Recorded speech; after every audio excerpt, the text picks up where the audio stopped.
समाज रे खोसामतिया चाटुकार मानकर अभाव नहीं। मात्र आमको मन रखा हम चाटुकारिता हो बा खोसामतिया हो ये सब मिछ कथा। एथिरे सत्यर स्थान न थाए। सत्य केबेले काहाकू खोसामत करी कहे नहीं कि चाटुकारिता मध्य करे नहीं। ए प्रसंग रे गपटिए। राजांकर अति प्रिय थिला तांका चाटुकार। से एमिति बागरे कथा कहूथिला जे राजा ताकू भारी भल पाउथिले।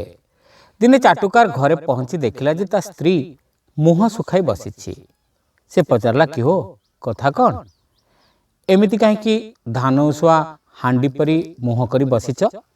ता स्त्री कहिला तुमे राजांक पाखरे रही चाटु कथा कही तांकर एते प्रिय होइछ बोली कहूछ, किंतु मो मुह पोड़ी जाउछि। कारण मो मतरे राजांक पाखरे तुमर फट्टा कौड़ी करे भी मूल्य नहीं।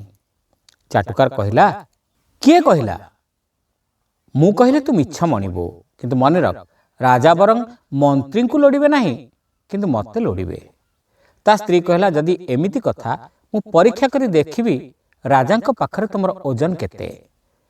तुमर तो राजबाटी निरंकुश प्रवेश। गोटे काम कर काली जेमिति हेले रानी मांकर गोटे अलंकार चोरी करी आण। चाटुकार विस्मित हो गला। से मने मने भाविला ए स्त्री कौन मोर प्राण नब ना कौन, किंतु स्त्रीर परीक्षा रे सफल हेबा पई से ताहा करिबाकू स्थिर कला। एवं ता परदिन सुजोग देखि रानी मांकर अलंकार चोरी नहीं आसिला। अलंकारटी देखि चाटुकार स्त्री कहिला एबे राजबाटी रे ए चोरी नहीं हुरी पड़ी जाइथिबो। रानी हंसपुर को कम लोकंकर प्रवेश, तेणु राजा जण जण करी पचारिबे। तुमको पचारले तमे सत कहिदेब। चाटुकार कहिला तुमर प्राण नबु निश्चय। स्त्री कहिला भरसा रख किछि हेब नाही। परदिन ताहा ही हेला। राजा जण जण करी समस्तଙ୍କୁ पचारले। समस्ते राण नियम खाई मना कले। एका चाटुकार कहिला आज्ञा हारटी मु नेइछि। राजा ताकू टिके टाण नजर चाही कहिले मो से तो थट्टा खेलुछु भाग। चाटुकार मुह करुण दिसिला। से कहिला आज्ञा मु सतरे नेइछि। एमिति से बारंबार कहिबारु राजा कहिले एटा पागल हो गलानी, आकु तुरंत एठू विदा कर।